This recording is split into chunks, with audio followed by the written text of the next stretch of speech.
اعوذ باللہ من الشیطان الرجیم بسم اللہ الرحمن الرحیم الحمدللہ رب العالمین والعاقبۃ للمتقین والصلاۃ والسلام علی سید الانبیاء والمرسلین وعلی آلہ وصحبہ اجمعین۔ ناظرین محترم السلام علیکم ورحمۃ اللہ وبرکاتہ، میں ہوں آپ کا میزبان محمد رئیس احمد اور پیش کیا جا رہا ہے پروگرام بزم عقیدت۔ اس پروگرام کے ساتھ ہم حاضر ہوا کرتے ہیں، پہلے تو 2 بجے سے 3 بجے تک جمعۃ المبارک کو ہم حاضر ہو رہے تھے، اور اب جو ہے وہ 1 بجے سے 2 بجے تک آپ یہ پروگرام دیکھتے ہیں۔ اذانوں کی بھی آوازیں آپ کے کانوں میں آتی ہیں، تلاوت کی بھی کانوں میں آپ کی آوازیں آتی ہیں، اور جب ٹی وی آن کرتے ہیں تو بزم عقیدت آپ کے سامنے ہوتا ہے، اس میں بھی دینی موضوعات کو ہم شامل کرتے ہیں۔ ہم آج کے اس پروگرام میں ایک انتہائی اہم موضوع کے ساتھ آپ کی خدمت میں حاضر ہوئے ہیں۔ اسلامی تعلیمات اور ہمارا نظام تعلیم، یہ ہمارے پروگرام کا موضوع ہے کہ مکتب میں اور مدرسے میں کیا فرق ہے، پھر اسلامی جامعات کا جو تصور ہے اس کو کس تناظر میں دیکھا جا سکتا ہے کہ اسلامی جامعات کون کون سی ہیں، پھر انہوں نے کیا کیا خدمات سر انجام دی، پھر یہ ہے کہ 70s کی دہائی کے بعد جس طرح جامعات کو کام کرنا تھا وہ کیا اس طور پر اپنے امور کو انجام دے سکی، اور پھر اس سے جو بہت قریب ترین سوالات ہیں جس سے میں سمجھتا ہوں کہ گفتگو سے وہ انفارمیشن پہنچے گی آپ تک کہ جو بہت ساری کتابوں کے مطالعے کے بعد بھی نہیں ممکن ہے، تو انشاءاللہ اسے شامل کریں گے۔ ڈاکٹر جاوید اکرم سہروردی صاحب ہمارے ساتھ موجود ہیں، بہت ممتاز و معروف ریلیجس اسکالر ہیں، جامعہ کراچی میں اپنی خدمات انجام دے رہے ہیں اور ماشاءاللہ بڑے اداروں میں بڑے عہدوں پر فائز رہے ہیں، آج کل بھی ماشاءاللہ ڈائریکٹر ہیں، اور دینی حوالے سے جب گفتگو فرماتے ہیں بہت کمال انداز میں فرماتے ہیں۔ تشریف فرمائے، السلام علیکم ورحمۃ اللہ وبرکاتہ۔ وعلیکم السلام ورحمۃ اللہ وبرکاتہ۔ اور میرے دائیں جانب تشریف فرما ملک پاکستان کے ممتاز و معروف ثناخواں جناب محمد فرحان جنیدی موجود ہیں، جو کہ ممتاز و معروف ثناخواں ہونے کے ساتھ ساتھ ایک ایسے خانوادے سے سلسلہ طریقت کا ایک شرف رکھتے ہیں کہ جو خانوادہ روحانی فیوز و برکات پھیلانے کے حوالے سے کراچی میں اور پاکستان بھر میں اور دنیا بھر میں ماشاءاللہ بہت جانا پہچانا جاتا ہے۔ حضرت شاہ اسد اللہ شاہ جنیدی صاحب دامت برکاتہم قدسیہ سے شرف بیعت آپ کو حاصل ہے۔ تشریف فرمائے، السلام علیکم ورحمۃ اللہ وبرکاتہ۔ وعلیکم السلام۔ اچھا فرحان، آپ ہی کی خوبصورت آواز میں ہم کلام شامل کریں گے پہلے، پھر اس کے بعد انشاءاللہ اس کو آگے بڑھاتے ہیں۔ جبھی میری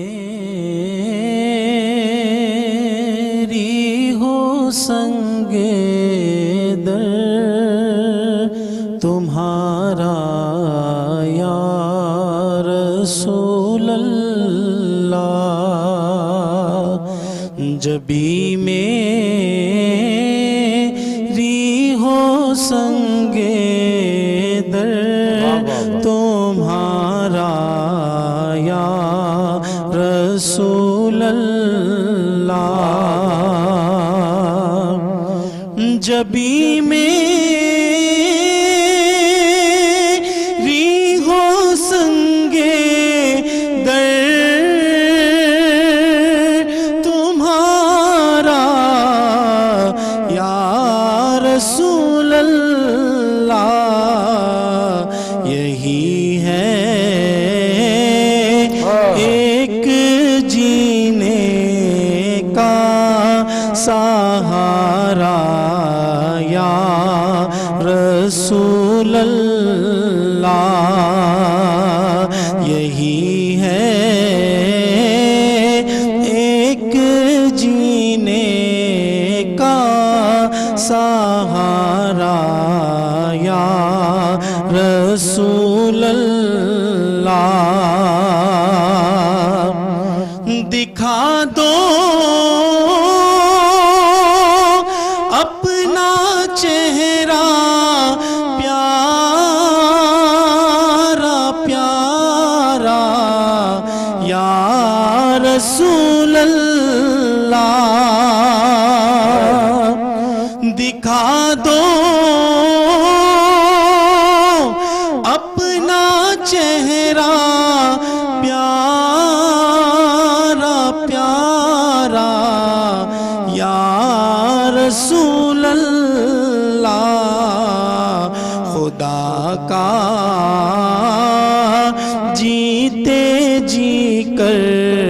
لوں نظارہ یا رسول اللہ خدا کا جیتے جی کر لو نظارہ یا رسول اللہ بروزے حشر میرے اس یقین کی لاج رکھ لینا تمہارا ہوں تمہارا ہوں تمہارا یا رسول اللہ تمہارا ہوں تمہارا ہوں تمہارا یا رسول اللہ یہی ہے ایک جینے کا سہارا یا رسول اللہ ماشاءاللہ محمد فرحان جنیدی قمر انجم صاحب کا لکھا ہوا، قمر الدین قمر انجم رحمۃ اللہ علیہ کا لکھا ہوا خوبصورت اور معروف نعتیہ کلام پیش کرنے کی سعادت حاصل کر رہے تھے۔ ناظرین، جیسا کہ میں نے عرض کیا کہ آج اسلامی تعلیمات اور ہمارا موجودہ نظام تعلیم جو ہے اس کے حوالے سے بات ہوگی۔ ڈاکٹر صاحب یہ ارشاد فرمائیے گا کہ مکتب میں اور مدرسے کے حوالے سے ہمارے ذہن میں یا عمومی طور پر لوگوں کے ذہن میں یہ بات ہے کہ یہ ایک ہی چیز کے دو نام ہیں، کیا فرماتے ہیں اس حوالے سے؟ بہت شکریہ رئیس بھائی، بڑا اہم موضوع آج آپ نے چنا ہے، اور خاص طور سے جو غلط فہمیاں ہیں ایک اسلامی نظام تعلیم کے حوالے سے وہ بھی دور ہوں گے، اور یقینی طور سے جو جدت ہے اسلامی نظام تعلیم میں وہ بھی ہمیں سمجھ میں آئے گی۔ حضرت ادریس علی نبینا علیہ السلام وہ اللہ کے نبی ہیں جو کہ ہمیں تعلیم اور تدریس کے حساب سے ایک مربوط نظام دیتے ہوئے انبیاء کی صورت میں نظر آتے ہیں۔ ایک تاریخی پس منظر ہے سرکار دو عالم صلی اللہ علیہ وسلم سے پہلے کہ جب انسان کو باقاعدہ کسی علم کی کسی فن کی ضرورت پڑی تو اللہ رب العزت نے علوم کو اپنے انبیاء کے ذریعے وارد کرنا شروع کیا۔ اب آئیے کہ جو اسلامی نظریہ تعلیم ہے یا جس کے اوپر ہم بات کر رہے ہیں کہ مکتب ہے یا مدرسہ ہے، اسلام نے ایک غیر رسمی نظریہ تعلیم کو، ایک غیر رسمی فن تعلیم کو لوگوں کے سامنے رکھا، اور اس کی ترتیب یہی تھی کہ مرکز رکھا مسجد کو، کہ جہاں پر آپ کی یومیہ ملاقات ہو 5 مرتبہ، آپ کے امور بھی طے ہوں، اور اسی دوران میں آپ علوم سے بھی اپنے آپ کو فیض مند کیا جا سکے۔ اس کی ابتدائی طور پہ یہ تھا کہ کوئی استاد درمیان میں بیٹھ جائے اور سننے والے اس کو سیکھتے رہیں، سمجھتے رہیں، اور اپنے ذوق کے مطابق اس کو انڈرسٹینڈ کرتے رہیں۔ گریجولی یہ چیز آگے بڑھ کے جیسا کہ اصحاب صفہ سے پھر آگے بڑھ کے ایک ترتیب پر آتی ہے، اور ہمارے ان 4 فقہا کی جانب بڑھتی ہے، جیسے کہ امام اعظم ابو حنیفہ ہیں، امام احمد بن حنبل ہیں، ائمہ اربعہ، تو انہوں نے بھی اسی ترتیب پر تعلیم حاصل کی۔ لیکن اس کے بعد ایک دور ایسا آتا ہے کہ جو باقاعدہ ایک منظم اور غیر رسمی ترتیب تعلیم سے ایک رسمی ترتیب تعلیم اور رسمی رویہ تعلیم کی جانب بڑھ جاتا ہے۔ وہ بڑا اہم ہے، جس میں یہ کہ ابتدائی طور پہ بچہ پیدا ہوا، پیدا ہونے کے بعد جب اس نے ہوش سنبھالا تو اپنے محلے میں جو اس کی مسجد ہے وہاں پر اسلامی ادوار، اسلامی طریقہ کار کے مطابق اس کو ریاضی علوم سکھائے جاتے تھے۔ یعنی آج جو ہم میتھمیٹکس کو چھوڑ چکے ہیں، یہ ہم ریاضی علوم سکھائے جاتے تھے، اس کو قرآن سکھایا جاتا تھا، اس کو لکھنا سکھایا جاتا تھا۔ یہ 3 علوم ایسے تھے کہ ریاضیات، ادب اور قرآن یہ اس کو آ جانا چاہیے، یعنی حساب و کتاب۔ یہاں پر جو تعلیم اس صورت میں دی جاتی تھی اس کو ہم مکتب کہتے تھے۔ اس مکتب کو آج کے جدید دور میں ہم پرائمری کے طور سے یاد کیا جاتا ہے۔ آج کا جو پرائمری سسٹم ہے یا جو لوور سیکنڈری سسٹم ہے یا جو امیڈیٹ سیکنڈری سسٹم ہے وہ بیسیکلی آپ کے اس مکتب پر ڈیپینڈ کرتا ہوا۔ لیکن ڈاکٹر صاحب یہ دیکھیں کہ اس مکتب نے کیسے کیسے ہیرے تاریخ عالم کو دیے، تاریخ عالم، یعنی کہ جس کی کوئی آج مثال بھی نہیں پیش کر سکتا۔ یقینی طور سے پھر ہوتا یہ تھا کہ جو شخص یہاں سے یعنی مکتب میں سے ابتدائی طور پہ تعلیم کی سمجھ بوجھ حاصل کرنے کے بعد، سیکھنے پڑھنے کے بعد اپنے گھر کے ساتھ، اپنے گھر کے رویوں کے ساتھ اٹھتا پروان چڑھتا تو اس کی جو اقدار تھیں وہ مربوط اور مضبوط ہو جایا کرتے تھے۔ پھر وہ آگے جاتا تھا اور اب یہ مکتب مدرسے میں کنورٹ ہو جاتا تھا، جس کو آج آپ ہائر سیکنڈری یا پھر یونیورسٹی کے ایجوکیشن کہتے ہیں. وہ جو مدرسہ سسٹم تھا جس کو آج ہم یونیورسٹیز کا نام دے رہے ہیں، وہاں پر ایسے جدید علوم پڑھائے سکھائے جاتے تھے کہ جس کے اندر علم الادویہ شامل ہے، جس میں فلکیات کے علوم شامل ہیں، جس میں الجبرا شامل ہے، جس میں کیمیا شامل ہے. اس قسم کے علوم کا سکھایا جانا، اس قسم کی ترتیبوں کا سکھایا جانا، یہ اسلامی ترتیب اور نظام کا وضع کرتا ہے. اسلام کے پہلے یعنی ایک کہتے ہیں نا کہ ہم آج یونیورسٹیز میں جاتے ہیں تو یہاں پر تو یار مختلف فیکلٹیز ہیں اور مختلف فیکلٹیز کے امبریلا میں مختلف ڈپارٹمنٹس کام کر رہے ہیں اور پھر ان ڈپارٹمنٹس کے امبریلا میں مختلف قسم کے پروگرامز رن ہو رہے ہیں. اب آپ یہ دیکھیے کہ اسلام نے سب سے پہلی فیکلٹی جو اسلام نے ترتیب دی ہے وہ آپ کو سن کے تعجب ہوگا، وہ انسانیت ہے. کیا بات! یعنی انسانیت، جب تک آپ کو انسانیت سمجھ میں نہیں آئے گی، ان سمجھ میں نہیں آئے گا، اس کے بعد ہی آپ دنیا کے تمام علوم کو سیکھ سکتے ہیں، سمجھ سکتے ہیں، انڈرسٹینڈ کر سکتے ہیں. تو یہ بیسیکلی انڈرسٹینڈنگ ہے کہ مکتب اور مدرسہ جو ہے یہ وہی دور نظام جس کی آج ہم بات کرتے ہیں کہ یار یہ پرائمری اور سیکنڈری اسکول کا سسٹم ہے، ہم نے صرف نام بدل دیے، لیکن اگر اس ترتیب کو ہم قائم رکھتے تو آج ہم اس سے بھی کہیں آگے. واہ واہ، کیا اچھی بات ہے کہ مکتب وہ کہ جہاں قرآن کی تعلیم دی جائے، جہاں ادب سکھایا جائے، جہاں لکھنا سکھایا جائے. یہ وہ میں سمجھتا ہوں کہ دور ہے کہ جس دور نے ہمیں بہت کچھ دیا. اس کے بعد اس کو آج کے دور میں اگر پرائمری کہیں تو پرائمری کیا دے رہا ہے آپ کو، یہ بھی آپ کے سامنے ہی ہوگا. لیکن پرائمری کی سطح وہ ہے کہ جہاں سے ایک بچہ جو ہے ایک ملک کا، کسی بھی ملک کا معمار جو ہے وہ بنیادی طور پر تربیت پا رہا ہوتا ہے. بہت اہم بات. اچھا، اب ہم نے یہ تو مکتب اور مدرسے کی بات کر لی. اب ہم اگر جامعات کی بات کریں تو اسلامی تاریخ میں جامعات کا جو تصور ہے وہ کس طرح کا ہے، اور کون کون سی ایسی جامعات ہیں کہ جنہوں نے بہت کارہائے نمایاں اور اپنا ایسی خدمات انجام دی اپنی کہ جسے آج بھی انتہائی یادگار کے طور پر یاد رکھا جاتا ہے. اس حوالے سے بات کریں گے. ایک مختصر سا وقفہ ہے، وقفے کے بعد لوٹتے ہیں. مجھے امید ہے آپ کا اور ہمارے ساتھ رہے گا. ناظرین، آپ کا خیر مقدم ہے. اسلامی تعلیمات اور موجودہ نظام تعلیم آج ہمارے پروگرام کا موضوع. میں نے سوال چھوڑا تھا وقفے سے قبل کہ آیا تاریخ اسلامی کی جو جامعات ہیں، ظاہر ہے اگر اسے ہم دار ارقم پہلی جامعہ کہیں یا اصحاب صفہ کو دوسری جامعہ کہیں اور اس کے بعد آنے والے تمام ادوار کو دیکھیں تو ڈاکٹر صاحب سے ہی معنوں میں روشنی ڈالیں گے اس پہ. کیا کہتے ہیں ڈاکٹر صاحب؟ بہت خوب، بہت اچھے ابتدائیے سے آپ نے سوال کیا اور بڑا چنیدہ سوال ہے. لوگوں کا جو بیسک کانسیپٹ ہے رئیس بھائی وہ یہ کہ جامعات کا تصور صرف ہمیں یہ جدید دور دے رہا ہے.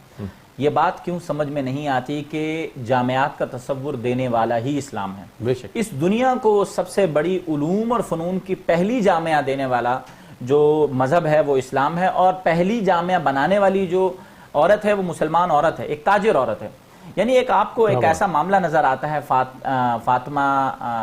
فہری، یہ آپ کا تعلق فاس مراکش سے ہے، اور 849 عیسوی میں پہلی اسلامی جامعہ قروین کے نام سے بن رہی ہے آپ کے مراکش میں. پھر اس کے بعد 970 عیسوی کا آغاز ہوتا ہے اور پھر یہاں پر ایک بڑی جامعہ الازہر کا جو ہے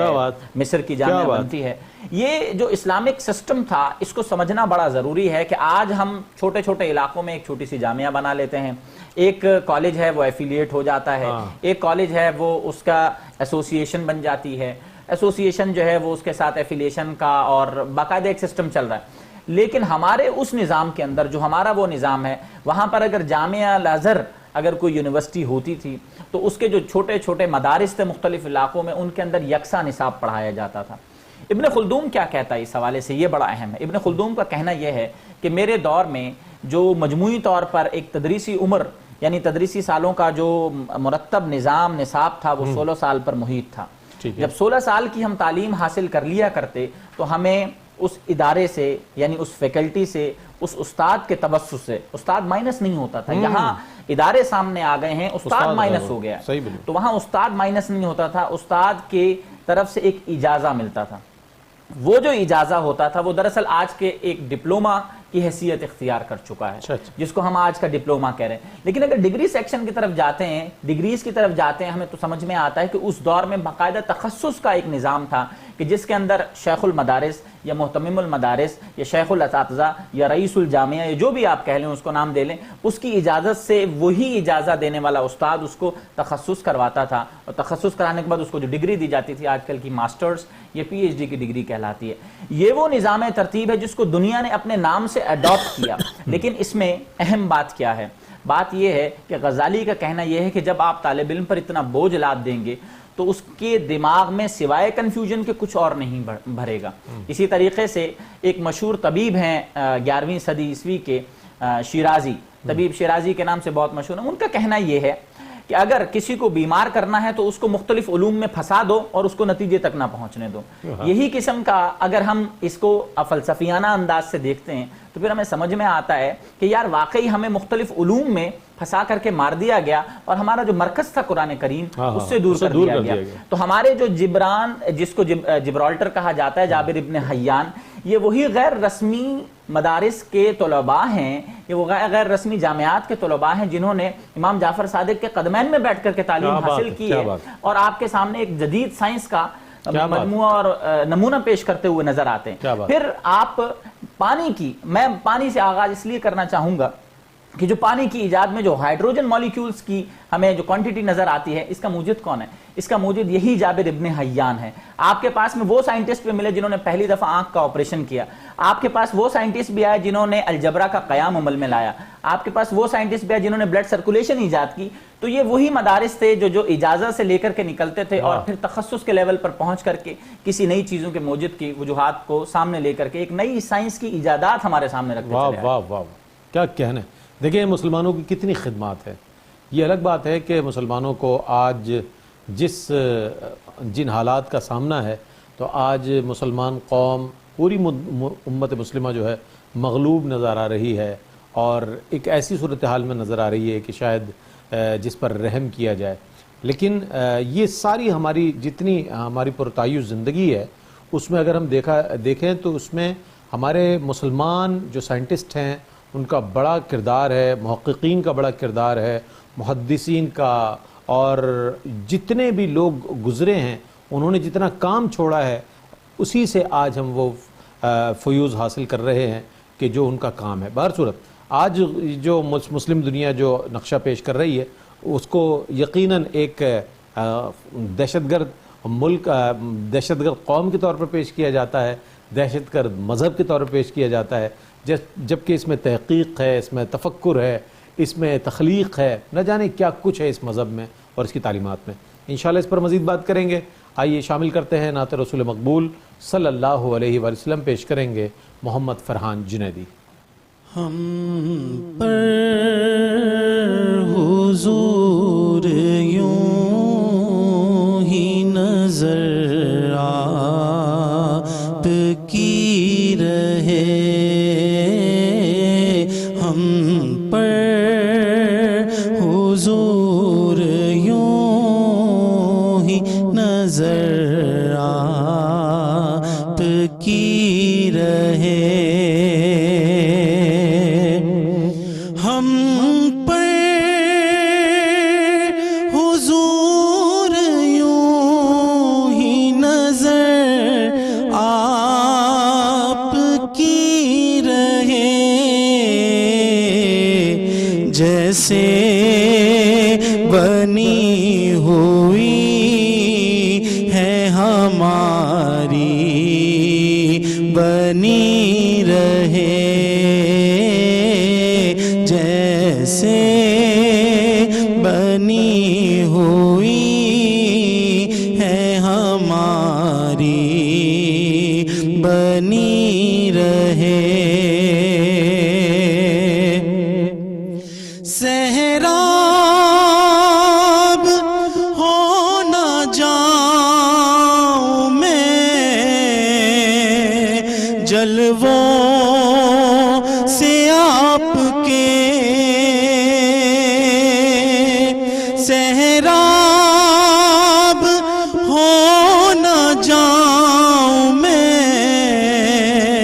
جلووں سے آپ کے، جب تک میری حیات رہے تشنگی رہے، جب تک میری حیات رہے تشنگی رہے،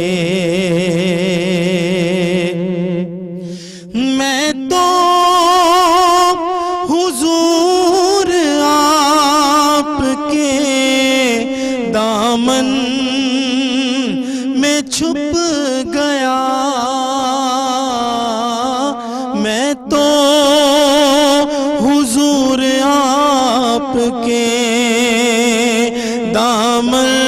میں چھپ گیا، اب گردش حیات مجھے ڈھونڈتی رہے، اب گردش حیات مجھے ڈھونڈتی رہے، جیسے بنی ہوئی ہے ہماری بنی رہے۔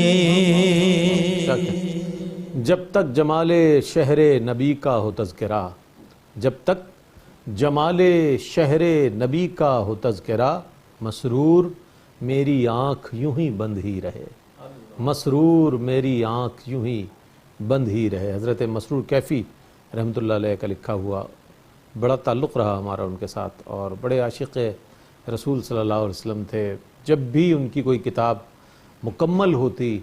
اور جب ہم ان سے کہتے کہ کیفی صاحب اس کی رونمائی فرمائیں اور اس کی رونمائی کی کوئی تقریب رکھیں، کئی مجموعہ ہے، نعت انہوں نے ترتیب دی کوئی 15-16 کے قریب، تو فرماتے کہ میں عمرے پر جا رہا ہوں، سرکار کی چوکھٹ پہ پیش کر دوں گا یہی رونمائی۔ اللہ، اس کیفیت کے آدمی تھے، اللہ تعالیٰ ان کے درجات کو بلند فرمائے۔ فرحان جنیدی بہت اچھے انداز میں ماشاءاللہ اپنی عقیدت نظر کر رہے تھے، مسرور کیفی صاحب کا کلام پیش کر رہے تھے۔ اچھا ڈاکٹر صاحب یہ بتائیے کہ میں نے سرنامہ کلام میں 1970 کا حوالہ دیا، اور 70 کی دہائی کے بعد جن انسٹیٹیوشنز نے، جنہیں ہم جامعات کہیں، جو کارہائے نمایاں انجام دیے یا اپنا نام اپنی خدمات کے حوالے سے متعارف کرایا، ان کے حوالے سے میں چاہتا ہوں کچھ ارشاد فرمائیے۔ بہت شکریہ، خاص طور سے کیونکہ آپ نے 1970 کو فوکس کر کے یقینی طور سے جغرافیکلی پاکستان کی ان جامعات کو فوکس کیا ہے، اور یقینی طور سے پاکستان کا جو نظام تعلیم ہے ہمیں جس انداز سے یہ میسر آیا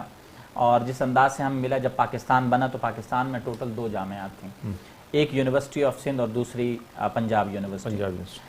ان 2 جامعات سے باقی جامعات نے جنم لیا، جس میں یونیورسٹی آف کراچی، پھر پشاور، پھر بلوچستان، یہ بڑی جامعات صوبوں کے حساب سے ترتیب دی جاتی رہیں۔ ماشاءاللہ آپ یوں کہہ لیجئے کہ 1970 تک ہمارے پاس یہ جامعات کا جال بچھ کے 10 بڑی جامعات کے جو ہے نا احاطہ کر چکا تھا ڈویژنل سطح تک، اور اسی ترتیب سے ہمارے پاس کم و بیش 550 کالجز، چھوٹے بڑے کالجز تھے اس وقت 1970 کی دہائی میں۔ یہ وہ ٹائم تھا جب پاکستان جو ہے ایک جانب تو اپنے ساتھ یہاں موجود مشرقی پاکستان اور پھر مغربی پاکستان کا معاملہ ہے، جہاں پر کولکتہ اور ڈھاکہ کا جو ڈھاکہ سے ایفیلیٹڈ جتنے بھی ادارے تھے وہ بھی موجود تھے، اور کولکتہ سے جو ایفیلیٹڈ یونیورسٹی کا ایک کالج تھا وہ بھی موجود تھا۔ ہم پاکستان کو فوکس کرتے ہیں، دنیا بھر میں جو رینکنگ ہوتی ہے وہ QS رینکنگ یعنی ورلڈ رینکنگ کہلاتی ہے، اور ہماری جامعات بھی اس میں پارٹیسپیٹ کرتی ہیں۔ بدقسمتی سے مسلمانوں کی کوئی بھی ایسی یونیورسٹی نہیں ہے جو کہ پاکستان کی ٹاپ 500 یونیورسٹیز میں آ سکے۔ جنہوں نے جامعات کا نظام دیا، ابھی ہم نے بات کی تاریخی طور پہ، جنہوں نے جامعات کے اندر جو ہے نا جدید علوم کا نظام دیا، بتائے وہ آج دنیا کی ٹاپ 500 یونیورسٹیز میں نہیں آتے۔ اس کی وجہ کیا ہے؟ پھر اس کی وجہ یہ ہے کہ جو علوم آپ کے پاس ایک زبان میں موجود تھے، یعنی عربی زبان میں موجود تھے، آپ کو ڈائیورٹ کر دیا گیا دوسری زبان کی جانب، اور آپ نے اس کے ترجمے کیے۔ جب آپ نے اس کے ترجمے کیے تو آپ کے وہ علوم، یعنی وہ جو آپ کی ریسرچ تھی، جو آپ کی یونی لینگویج ریسرچ تھی، اس سے آپ کا دھیان ہٹا، جہاں تک آپ پہنچ چکے تھے وہاں سے ہٹا، اور پھر دوسری زبان کی جانب آپ ٹرانسلیشن میں چلے گئے۔ پھر اس ٹرانسلیشن کے بعد اس زبان سے پھر دوسری زبان میں چلے گئے۔ یہ جو آپ کو اس ڈرامے بازی میں پھنسائے رکھا گیا مستقل، اور پھر آپ کو آ کر کے ایک فورن لینگویج آپ پر امپوز کر دی گئی کہ جو نہ آپ نے بولی نہ آپ کے آباء و اجداد نے بولی، تو پھر کس طریقے سے انڈرسٹینڈنگ ہو سکتی تھی آج؟ لیکن ڈاکٹر صاحب یہاں پر یہ بات ہے کہ اس چیز کے ابلاغ کا واحد ذریعہ یہ تھا کہ اس کو انگلش میں ٹرانسلیٹ کیا جائے۔ وجہ اس کی ہے کہ یہ وہ زبان ہے کہ جو انٹرنیشنلی بولی سمجھی جاتی ہے، تو کیا یہ وجہ نہیں رہی ہوگی کہ ان علوم کو ٹرانسلیٹ کیا جائے تاکہ یہ مغرب تک بھی پہنچے اور یہ علوم جو ہے متعارف ہوں کہ مسلمانوں نے اس طرح کا کام کیا ہے؟ دیکھیں بالکل آپ نے اسی انداز سے فرمایا کہ جیسا کہ ہم نے انگریزی کو تو ایک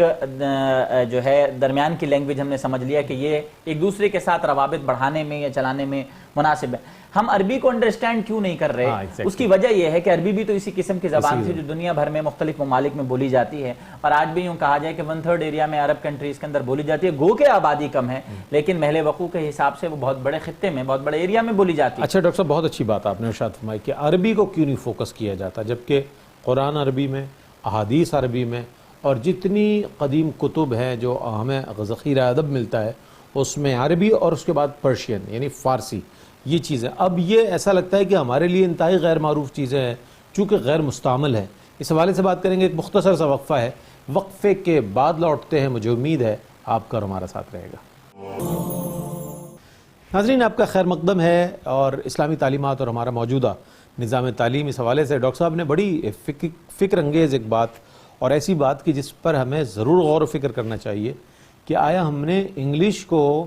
بہت پرائیورٹی دی، بہت ترجیح دی، اور ہم نے کیا دی؟ دلوائی گئی بنیادی طور پر۔ یہ ایجنڈا ہے مغرب کا کہ ان کو سب کو جو ہے مغربی فکر دی جائے، مغرب کی لینگویج دی جائے، ان کو ان کی اصل سے ہٹایا جائے، یعنی عربی سے ہٹ جائیں گے تو قرآن سے تو ہٹ ہی جائیں گے، عربی سے ہٹ جائیں گے تو احادیث سے تو ہٹ ہی جائیں گے۔ کیا فرماتے ہیں ڈاکٹر صاحب؟ بڑا اہم ترین بات ہے رئیس بھائی، جیسا کہ ہم بات کر رہے تھے کہ رسول اللہ صلی اللہ علیہ وسلم کے جو مذہب ہے، جو رسول اللہ صلی اللہ علیہ وسلم نے ہمیں تعلیمات دیں، جو سرکار کا کلام ہے، جو سرکار کی زبان ہے، جو ہمیں سمجھ میں آنی چاہیے۔ آج اگر ہم سے کوئی اس زبان میں بات کر رہا ہو تو جب تک وہ ہمیں ہماری زبان میں نہ سمجھائے ہمیں سمجھ میں نہیں آتا، جبکہ سرکار دو عالم صلی اللہ علیہ وسلم کے صحابہ نے اس زبان کو سیکھا جو کہ دور دراز کے لوگ تھے۔ آپ دیکھیں کہ دنیا کے جدید ترین جو تعلیمی نظام ہے، جیسے آپ جرمنی کو لے لیں تو وہ تو اپنی زبان میں تعلیم دیتے ہوئے نظر آتے ہیں، چائنیز اپنی زبان میں تعلیم دیتے ہوئے نظر آتے ہیں، تو وائی ناٹ پاکستان یا ہم اس اپنے عرب ممالک کی بات کیوں نہیں کرتے؟ اس کی وجوہات کیا ہیں؟ اس کی اہم ترین وجہ جو مجھے سمجھ میں آتی یہ ہے کہ آپ کی جامعات کو رینک کرنے کے لیے، آپ کی جامعات کو انڈرسٹینڈ کرنے کے لیے کہ آپ کی جامعات کیا کام کر سکتی ہیں، یہ مسلمانوں میں پوٹینشل کیا ہے۔ مسلمانوں کے پاس اسلامی جامعات کا کوئی رینکنگ کا نظام ہی موجود نہیں ہے آج تک کہ آپ اپنے آپ کو پروموٹ کر سکیں، آپ کے پاس ابلاغ کا کوئی ایسا سسٹم ہی موجود نہیں ہے کہ آپ اپنی پروموشن کے حوالے سے کوئی بات کر سکیں۔ پھر دیکھیے دنیا کے اندر کس قسم کے نظام جو آج تک کام کر رہے ہیں، جو ہمیں رینک کرتے ہوئے آ رہے ہیں، بلونگا ایکارڈز ہیں، واشنگٹن ایکارڈ ہے، ٹھیک ہے، نو ڈاؤٹ یہ بہت اچھا کام کر رہے ہیں، یہ یونیورسٹیز میں جو کریڈینشلز ہیں ان کو بالکل انڈرسٹینڈ کرتے ہیں، لیکن کیا آیا واقعی یہ جو نظام ہے ہم نے جو اڈاپٹ کر لیا ہے، کیا یہ ہمارا انٹرنیٹی کا نظام ہے؟ کیا یہ ہم سے اندر سے تعلق رکھتا ہے؟ یہاں ہم مفلوج ہو رہے ہیں ذہنی طور پہ۔ ہمارا جو سسٹم ہے، ہم نماز پڑھتے ہیں، ہم اللہ سے دعا کرتے ہیں، ہم اپنے یقین کو، ہم اپنے توکل کو اللہ کی جانب لے کر کے جاتے ہیں، وہ ہمارے مذہب کا حصہ ہے، وہ ہمارے مذہب کی سائنس کا حصہ ہے، جبکہ یہ جو امور جو سائنس ہم پر وارد کی جا رہی ہے یا جو مسلط کی جا رہی ہے، ایک طریقے سے اس مسلط کرنے کے نظام کے ساتھ ہمیں اللہ سے دور کیا جا رہا ہے، آپ کا توکل ختم کیا جا رہا ہے، آپ کو اسباب کی طرف لگایا جا رہا ہے، جبکہ مسبب الاسباب سے آپ ہٹ رہے ہیں۔ یہاں پر جو اہم بات میں کہنا چاہوں گا وہ یہ کہ مسلم دنیا جب تک قرآن کریم کو اس انداز سے نہیں دیکھے گی جس انداز سے صحابہ نے دیکھا، جس انداز سے جابر ابن حیان نے دیکھا، جس انداز سے الرازی نے دیکھا، جس انداز سے فارابی نے دیکھا، ہم کبھی بھی اپنے اندر ایسے سائنٹسٹ نہیں پیدا کر سکتے رئیس بھائی کہ جس طریقے سے جو نئی چیزوں کے موجود ہو سکیں۔ پھر اس میں جو بڑی اہم بات ہے جو کہ سب کے سامنے رکھنی بھی چاہیے کہ آپ ایک چیز آپ پر لائی جاتی ہے، جیسے مثال کے طور پہ ابھی 11 کوالٹی سٹینڈرڈز کی بات ہوتی ہے کہ جب تک یونیورسٹیز میں وہ کوالٹی سٹینڈرڈز نہ آئیں تو اس وقت تک آپ کی جامعات اپلفٹ نہیں کر سکتی۔ وہ 11 کوالٹی سٹینڈرڈز پر پہنچتی ہیں تو تھوڑے دنوں میں ایک بیانیہ آتا ہے جناب علی اب وہ سٹینڈرڈز 21 ہو چکے ہیں، ٹھیک ہے، اب ان کے کرائٹیریا 52 ہو چکے ہیں، اب اس طرف چلے جائیے۔ تو یعنی ہم اس دوڑ میں لگے ہوئے ہیں، اور جس دوڑ کو لگتے ہوئے جو اسلاف کی دوڑ سمجھ ہی نہیں پا رہے ہیں، ایک ٹرک کی بتی کے پیچھے لگا دیا، ملنا کچھ نہیں ہے ایگزیکٹلی۔ اور پھر اس کا نظام جو ہے بالکل ایسا بنا دیا گیا ہے کہ یہ پروفیسرز اتنے اس طریقے سے اتنے پیپر پبلش کر لے گا تو اس کا اتنا درجہ بلند ہو جائے گا، اتنے پبلش کر لے گا تو اتنا بلند، یعنی معیار استاد جسے ہم کہنا چاہیے، استاد کا معیار، یعنی ٹوٹل کوالٹی فیکٹر کی تو ہم بات کر رہے ہیں، ٹیچر کوالٹی فیکٹر کی ہم بات کرتے ہوئے نظر نہیں آ رہے۔ یہ بڑا اہم ترین موضوع ہے۔ استاد ہمیشہ سے، میں نے جیسا کہ ابتداء عرض کیا تھا کہ وہ جو اجازت دینے والا ہوتا تھا وہ استاد کی اجازت کے بغیر نہیں دیا جا سکتا تھا، پھر آپ تخصص کی جانب جایا کرتے تھے۔ آج تو آپ اس استاد کو ایسے مائنس کر رہے ہیں جیسے استاد ہے ہی نہیں، اور پھر آپ نے مختلف ذہنوں کو پھنسا دیا ہے، مختلف استاد ایک ذہن کو پڑھا رہے ہیں۔ کس طریقے سے ہو سکتا ہے؟ یعنی یہ بالکل وہی والی بات ہے کہ آپ کو بنانا میٹھا ہے لیکن آپ ہر وہ جو ہے نا اس میں انٹیگرینٹس ڈال رہے ہیں کہ جو کھٹا بنانے میں بھی کام آتے ہیں، جو مرچ والا بنانے میں بھی کام آتے ہیں، یعنی ایک عجیب نظام مرتب کر دیا گیا۔ ہاں کچھ اقوام نے اس پر ترقی کیسے کر لی، یہ بڑا اہم سوال ہونا چاہیے کہ یار ہم نہیں کر پا رہے، انہوں نے کس طریقے سے کر لی؟ انہوں نے اس ترتیب پر کر لی کہ انہوں نے جس بھی نظام کو پکڑا ان میں کنسسٹنسی تھی، ان میں کنٹینیوٹی تھی، ان میں انڈرسٹینڈنگ تھی۔ انہوں نے پہلے اس نظام کو سمجھا، اس کی انڈرسٹینڈنگ میں گئے، اس کے فوائد کی کریڈیبلٹی کو جج کیا، پھر اس کو اڈاپٹ کیا، پھر اس کو امپلیمنٹ کیا۔ یہاں پر کیا ہے کہ ہم امپلیمنٹ پہلے کر لیتے ہیں، اڈاپٹیشن ہمیں آتی نہیں ہے، انڈرسٹینڈنگ ہماری اسٹیبلش نہیں ہوتی اور ہمارے ادارے تباہ و برباد ہوتے جا رہے ہیں۔ اس کی وجہ کیا ہے کہ ہمارا آج استاد جو معاشرے کا سب سے اہم ترین شخص ہونا چاہیے، جو بنیادی نقطہ ہونا چاہیے انسان کو انسان بنانے کے لیے، اس پر سے اعتبار اٹھ گیا ہے۔ بالکل۔ تو یہ اعتبار کے اٹھنے کی وجہ کیا ہے؟ یہی وجہ ہے کہ ہم نے اپنے آپ کو اس چیز سے دور کر دیا ہے جو اللہ نے ہمارے پاس بھیجی تھی۔ ٹھیک ہے، اچھا ڈاکٹر صاحب، چونکہ ظاہر ہے پروگرام اپنے نصف سے زیادہ وقت مکمل کر چکا ہے، اس مرحلے پر میں یہ ضرور جاننا چاہوں گا کہ موجودہ صورتحال میں وہ کیا اصلاحات ہیں کہ جو امت مسلمہ کو اپنے اس عروج اور اپنے اس ارتقاء کی طرف لے جائے جو اس کا ماضی رہا ہے، جس میں محققین نظر آتے ہیں، جیسے جابر ابن حیان کا آپ نے حوالہ دیا، اور نہ جانے کتنے ہی ایسے لوگ جن کا آج بھی ہم کتابوں میں تذکرہ پڑھتے ہیں۔ کب ایسا ممکن ہوگا کہ امت مسلمہ میں ایسے لوگ پیدا ہوں گے کہ جو دوبارہ مسلم امہ کو اپنے عروج کی طرف لے جائیں گے؟ کیا کہتے ہیں اس سوال سے؟ بہت اہم ترین سوال ہے۔ دیکھیے، جب بھی کسی سسٹم میں کوئی نئی جدت آنی ہوتی ہے، آپ ہمیشہ ایک چیز کی جانب جاتے ہیں، اور وہ ہے آپ اس کو آج کی زبان میں لا انفورسمنٹ کہتے ہیں، آپ اس کو عدل کا انصاف کا نظام کہتے ہیں۔ آج اس کی کریڈیبلٹی چیلنج ہو چکی ہے پورے کے پورے سسٹم میں۔ آپ یہ کہہ ہی نہیں سکتے کہ یہاں انصاف ہو رہا ہے۔ ایک استاد ہے، وہ پڑھا رہا ہے، وہ پوری محنت سے پڑھا رہا ہے، وہ پورا ٹائم دیتا ہے، اس سسٹم کو پورا ٹائم دیتا ہے، جو کچھ اس کو آتا ہے اس کو ڈیلیور کرنے کی میکسیمم کوشش کرتا ہے۔ جبکہ ایک ایسا استاد ہے جو کہ پورے سسٹم پر چھایا ہوا ہے، اور دوسری جانب ایک ایسا استاد ہے کہ جو کہ اسکول مدرسے کے اندر داخل ہی نہیں ہوتا، جو کہ یونیورسٹی کے اندر آتا ہی نہیں ہے، جو کہ پڑھاتا ہی نہیں ہے، کلاس لیتا ہی نہیں ہے، لیکن کیونکہ اس کے تعلقات بہت بڑے ہیں، اس کے معاملات بہت بڑے ہیں، آپ اس کو تو ان دونوں استادوں کو آپ دونوں کو ہی استاد کہہ رہے ہیں۔ تو یہاں پر جو سسٹم کی اکائیاں ہیں ان کی بنیاد پر کام کرنے کی بہت اہم ضرورت ہے۔ پھر ہر ایسے نظام کو، جو بھی آپ کسی بھی نظام کی بات کرتے ہیں، ہر نظام کا ایک ویژن اور مشن ہوتا ہے۔ ہمارے پاس نہ کسی نظام کا ویژن ہے نہ کسی نظام کا مشن ہے۔ مشن ہمیشہ کریڈیبلٹی پر بنتا ہے، اور وہ جو کریڈیبلٹی ہے وہ ہمیشہ کچھ گولز سیٹ ہوتے ہیں اس کے، اور وہ جو گولز ہیں وہ کسی آبجیکٹیوز پر کھڑے ہوتے ہیں۔ جب آپ آبجیکٹیو اچیو کرنا شروع کرتے ہیں تو آپ گولز اچیو کر لیتے ہیں، جب گولز پر پہنچتے ہیں تو آپ کسی مشن کو جو ہے کاندھا دے کر کے اس تک پہنچ رہے ہوتے ہیں، اور جب آپ مشن پہنچتے ہیں تو پھر لوگ یہ کہہ رہے ہوتے ہیں کہ جناب علی یہ ادارہ ویژنری ہے۔ یہ لیکنگ ہے ہمارے اداروں میں، یہاں پر انڈرسٹینڈنگ اسٹیبلش نہیں ہو رہی۔ پھر گورننس کے ایشوز اتنے زیادہ ہیں کہ آئے دن کہ یہ جو چینجز ہیں یہ بالکل اسی طریقے سے ہے کہ آپ نے ایک راستہ دکھا دیا، اس راستے سے ہر وہ سسٹم میں داخل ہو رہا ہے جس کا تعلق چل رہا ہے، جس کا معاملہ چل رہا ہے۔ یہاں اس چیز کو دیکھنا پڑے گا اور بہت سیریس لینا پڑے گا۔ لوگ کہتے ہیں کہ یار صحت کا معاملہ بڑا اہم ہے، میں کہتا ہوں صحت چھوڑیے جناب علی، تعلیم کا معاملہ سب سے زیادہ اہم ہے۔ کیوں؟ اس کی وجہ یہ ہے کہ صحت اسی وقت اچھی ملے گی جب اچھی تعلیم ہوگی، انسان اسی وقت اچھے ملیں گے جب اچھے انسان بنائیں گے آپ۔ اور دوسری بات یہ کہ جو بچپن سے ہمارے ہاں جو بچوں کو آج ایک نظام کی طرف لگایا جا رہا ہے، اور ہم اس طریقے سے کہتے ہیں کہ جی وہ جو ایک پرانا نظام تعلیم تھا وہ ایک دقیانوسی نظام تعلیم تھا، یہ بات سننے کو ملتی ہے۔ بالکل بالکل۔ دوسری جانب یہ بھی بات سننے کو ملتی ہے جی میرے والد جو تھے نا وہ انہوں نے میٹرک کیا ہوا تھا جو آج کل کے بی اے کے برابر ہے، یہ والی بات بھی سننے کو ملتی ہے۔ تو بھیا یا یہ اس بات کو صحیح کہہ لو یا اس بات کو صحیح کہہ لو، یعنی ہم دونوں جانب بھی اپنے آپ کو جو ہے نا اکاؤنٹیبل نہیں سمجھ رہے، یعنی کہ ہم کہیں بھی جسٹیفائی نہیں کر سکتے۔ اس کی وجہ کیا ہے؟ اس کی وجہ یہ ہے کہ وہ ہم اپنے تئیں جو ہم اپنے اولاد کی سہولت دیکھتے ہیں، جو سسٹم سے اڈاپٹیشن کرتے ہوئے جو چیز اس کو نظر آ رہی ہے کہ یہ اچھی ہے، ہم اس کو اڈاپٹ کر لیتے ہیں، جو ہمارے اجداد نے بتائی ہو جو ہمارے لیے مشکل ہے وہ مجھ سے چھوڑ دیتے ہیں۔ بالکل بالکل۔ تعلیم، نظام تعلیم کے اوپر کام کرنے کے لیے جو بنیادی نقطہ مجھے نظر آتا ہے وہ یہ ہے کہ آپ کو استاد کو سمجھانا، عزت دینی ہوگی، عزت دینا پڑے گا، لٹریٹ کرنا پڑے گا، پھر استاد کی کریڈیبلٹی کے میکینزم اور اس پر چیک لگانے پڑیں گے، پھر اس پر اسیسمنٹ کا سسٹم لانا پڑے گا، اور وہ اسیسمنٹ اس ترتیب پر کرے کہ وہ اپنا فرض سمجھ کے کرے۔ ایک تو ہے اسیسمنٹ جو کہ آپ نے پابندی لگا دی زور زبردستی اس پر کہ بھائی آپ کو ضروری اسیسمنٹ کرو، نہیں، وہ اپنے آپ کو اکاؤنٹیبلٹی کے لیے پیش کرے۔ اس لیے پیش کرے کہ جو کچھ اس نے پڑھایا ہے وہ ڈیلیوریبلز ہیں بھی صحیح کہ نہیں ہیں، کیونکہ اس کا ہم یہ دیکھنا ضروری ہے کہ ہم آج صرف اس بچے کو ڈگری دے رہے ہیں، کیا صرف ڈگری دینے سے کام بن جائے گا؟ کیا وہ مارکیٹ میں جا کر کے وہ ایک کریڈیبل استاد بن سکتا ہے؟ استاد بھی نہیں بن سکتا، اور تو یہاں تو یہی بات سمجھانے کی ہے کہ بھیا جب معاشرے میں آپ کو ایک ایسی چیز پیدا کرنی ہے کہ جو سسٹم بنا سکے تو وہ استاد ہی بنا سکتا ہے۔ بہت اچھی بات کہی، اور ہم جمہوری قوتوں کو دیکھیں اور ڈیموکریٹک فورسز کو دیکھیں تو وہ کہتی ہیں ووٹ کو عزت دو، اگر ہم لائرز کی طرف دیکھتے ہیں تو وہ کہتے ہیں عادل کو عزت دو، اسی طرح ہم جہاں کہیں، اگر ہم اپنی صحافی برادری کو دیکھیں تو وہ کہتے ہیں اظہار رائے کی آزادی کو عزت دو۔ تو بہت ساری چیزیں ہیں، بنیادی طور پر ہمیں عزت دینی ہوگی قرآن کو۔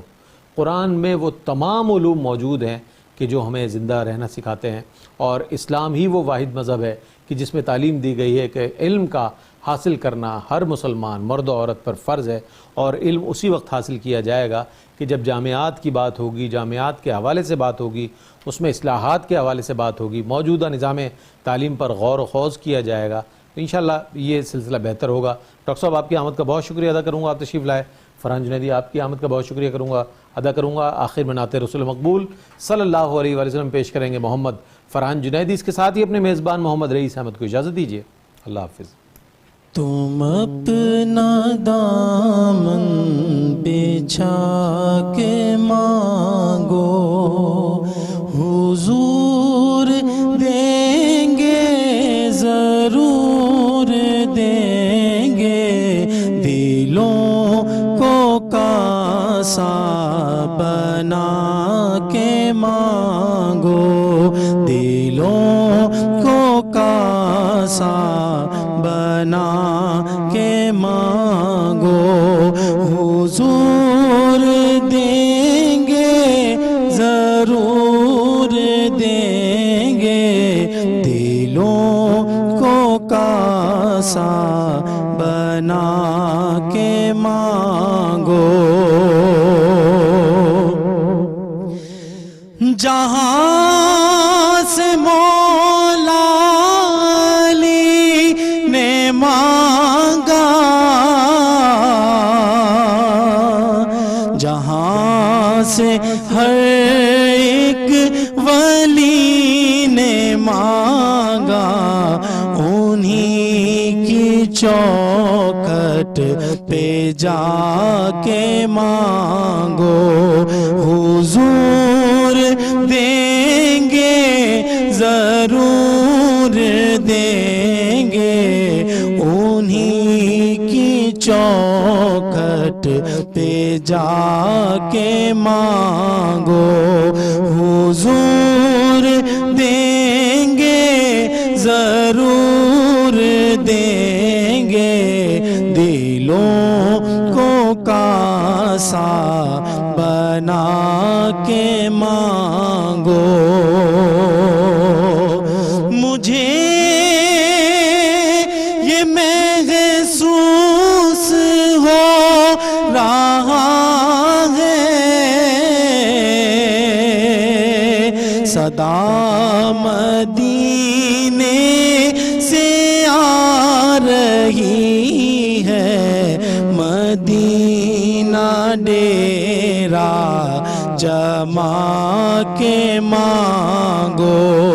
حضور دیں گے ضرور دیں گے، مدینہ ڈیرا جما کے مانگو، حضور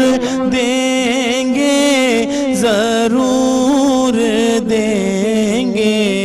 دلوں کو کاسا بنا کے مانگو۔ سبحان اللہ سبحان اللہ۔